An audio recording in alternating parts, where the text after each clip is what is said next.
Hello everyone, it is Friday evening. I just finished work and I decided that this weekend is gonna be the weekend that I do my Invisible Cities project reading for Egypt, and for that I'm going to be reading The Hidden Faces of Eve by Nawal El Saadawi.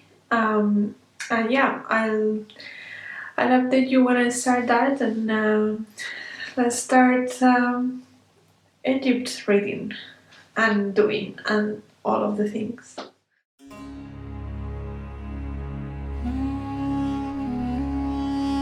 Hello everyone, so it's around noon on Saturday and I was just reading this morning, so I thought I will update you. I'm about 15% into The Hidden Faces of Eve. I couldn't read a lot yesterday, but I have been making some progress today and I'm liking it quite a lot.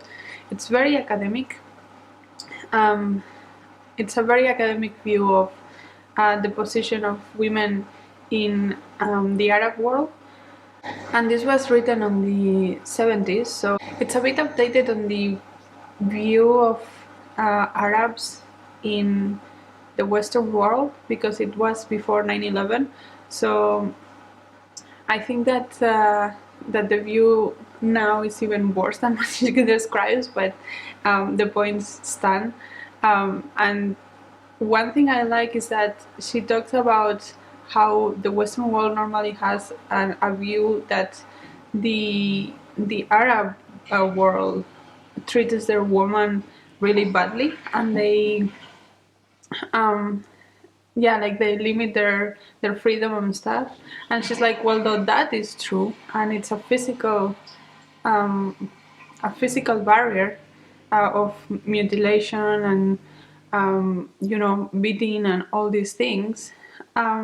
It's not that different from the Western world. It's just that we are more subtle in the Western world. It's more psychological. Like the things that Freud said are basically have the same result as the things that women in the Western and the women in the Arab world were told. It's just that we don't see it that way because it's not a physical mutilation. So we kind of see it like reversible just because it's physical. It's not physical, it's just a mental thing, but many times it's not reversible. Those women are scarred for life. So it's not that different. And there's one quote I wanted to read to you because I thought it was very poignant.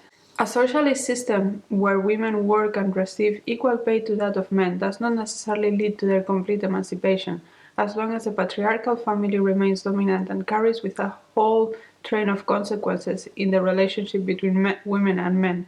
There is no doubt that freedom from economic exploitation is an important contribution to the total cause of women's emancipation, but it must be linked to freedom from all other forms of oppression, whether social, moral, or cultural, so that women and men also might really become free. So, as far as I have read, that reflects a lot of what she's trying to say. Another thing that I liked and I didn't know, she's a doctor, and she talks about when she herself has had genital mutilation and how she has also seen that in many girls that visited her as a doctor, and what she has seen the medical effects of that, which is something that I was not expecting. I didn't know she was a doctor. I thought she was a writer. But yeah, I'm really liking it. Although it's dense and academic, I'm really liking it. So we'll see how it goes, and I'll let you know. But over there it's harder. Yeah, You just have to get there. I think you can get there from there. and obviously. There was a guy who was biking on this and he attached his son to his. Yeah, I saw that. Hello everyone. So it's Sunday afternoon, and I didn't update you more yesterday, but I went for a walk with a friend to a park, and it was really nice. So snowed in, and there was several people skating there. It was really nice. And then I came back, read some more, eat dinner, and relax a little bit. And today I have also been reading a little bit, but I also went for lunch with a friend, and she actually made some kind of, not necessarily Egyptian, but it was Middle Eastern tasting. So I will put some picture here. It was really nice. and we had a good time. I just came back, and I think I'm going to read a little bit more, but also start cooking because today is Valentine's Day, and even though we don't have big plans for it, we wanted to make samosas, which is something a little bit more special that we normally do when we want to celebrate something. Not Egyptian, but yeah, we're making samosas. I also wanted to make baba ganoush because we had some bit of bread left that we want to use. So and yeah, we'll see how it goes. And I'll update you later how I do with my reading. So far, I'm really liking it. It talks a lot about the female genital mutilation that happens in many Arab countries, and also the imbalance of power between men and women, but also her personal um, her personal interpretation of Quran, in which she says, well, actually Quran gives women power in the sense that men have to be protected from women because women are recognized to have a lot of power. But that needs to be controlled, and that's the part that it's not it's not good for women.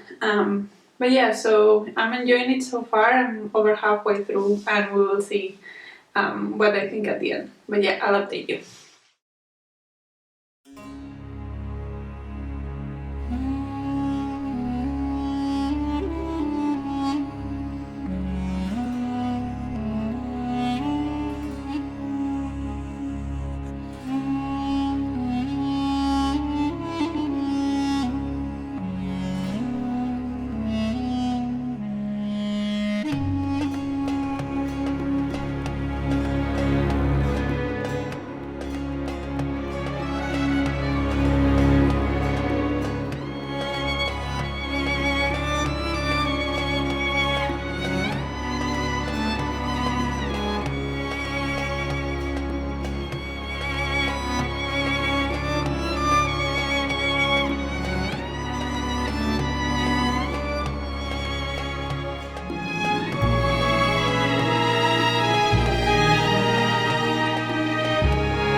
Hello everyone, so it's about 8 p.m. on Monday night, and it has been a busy day. I was working the whole day, and then I went to drop some food to some friends because they're very busy and stressed out. So I thought I'll just drop some food by them so that they don't have to cook tonight, and they can have some nice food still.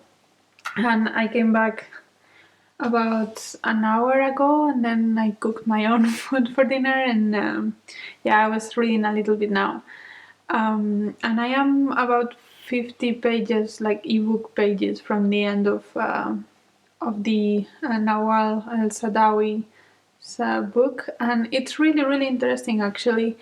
Um, it it is very poignant way to talk about the role of women in Egyptian society, because she does talk a lot about all the horrible things that they do to women, like, and children, like the genital mutilation and the lack of power and the um, very strict roles that women have. But at the same time, she also recognizes that that is um, not necessarily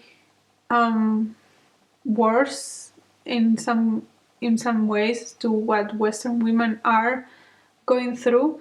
And the fact that we like to look at Islamic societies like from this very paternalistic point of view, because we think we are better. That's not through either. There are a lot of women in the Arab world trying to counteract that status quo, and also the fact that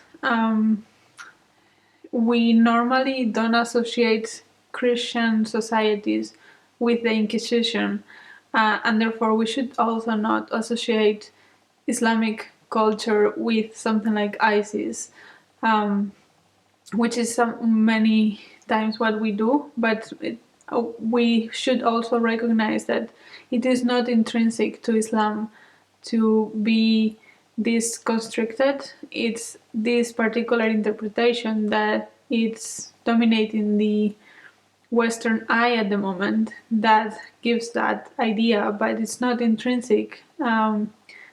In the 700s, 1000s, there was this whole amazing culture in which the Muslim world was the advanced one, the one that had the mathematics and the medical advances and all of that. And we disregard that often because we like to have this view of Muslims as these backward people, which is not necessarily the case. So she makes that point that it's not Islam that is holding Muslims back at the moment. It's the interpretation that is predominant at the moment, and they are fighting it. There are many Muslims that are fighting that. So yeah, it has been super interesting to me, and especially the fact that this was written in the 70s, like way before 9/11, and I think 9/11 has made it even more prevalent than it was in the 70s. So yeah, I'm really liking this one. It's really deep, and it's very well explained. So I'm really loving it. As I said, I have about 50 pages left, so I think I will finish it tonight. But who knows? And then probably tomorrow I will watch the movie The Square, which is what I had for Egypt, and I'm really excited about that one too. I wanted to make this specific type of falafel that they have, that it's use some kind of beans instead of chickpeas. But I have not been able to get hold of those beans, so I'm not sure I will make it. Probably not, because I don't have the right ingredients. But other than that, I mean, the baba ganoush was really good. uh, and this book has been amazing. So yeah, if the movie is great, which is probably going to be according to what I've heard, I would count this as a success. But yeah, I will update you later and let you know how it goes. Hello everyone, it's a little bit later on Monday, it's around 11 p.m. and I'm about to go to sleep, but I thought I will update you before that because I finished The Hidden Face of Eve, and as I said, it was really good. I don't have much to add, but yeah, she makes a good point about the lives of women in the Arab world, and specific in Egypt, and how unjust it is, but at the same time how common it is. It's not only about the Arab world. So yeah, I really like that. And then I also watched The Square, the movie. It's in Netflix, and it's really nice. It follows the revolution, the Egyptian revolution from 2011 to 2013, and it's very touching to see the people involved on something like that. It is always so hard to make changes, and it needs so much effort and such little pay. And this revolution in particular lasted for 2 years, and it achieved a lot, but there's so much more to achieve, that it seems that it almost did nothing, even though it's not true. So yeah, I mean, being an activist and being a revolutionary, it's always really hard, and it needs a lot of internal strength to do that, especially in the hard times when people are dying, when people are being lied to. And I think one of the biggest things that movements like this achieve is to move people to think. At least I have seen that in my personal experience, that it's not actually about the political gains. It's more about people realizing what it has been stolen from them, and the fact that that's shouting when something is done to you, it's a normal thing again. And that movie did a great job of showing that. And I would recommend to anybody. I think it's a great documentary. Um, and yeah, that was all for Egypt, I guess. I really enjoyed this part of the Invisible Cities project. I think that I learned a lot, and everything that I did was great. um, and yeah, I guess that's it for this vlog. I hope you enjoyed. Let me know what you read for this month of Invisible Cities, if you read anything, or what you have been reading in general. And yeah, I'll talk to you in the next video. Bye!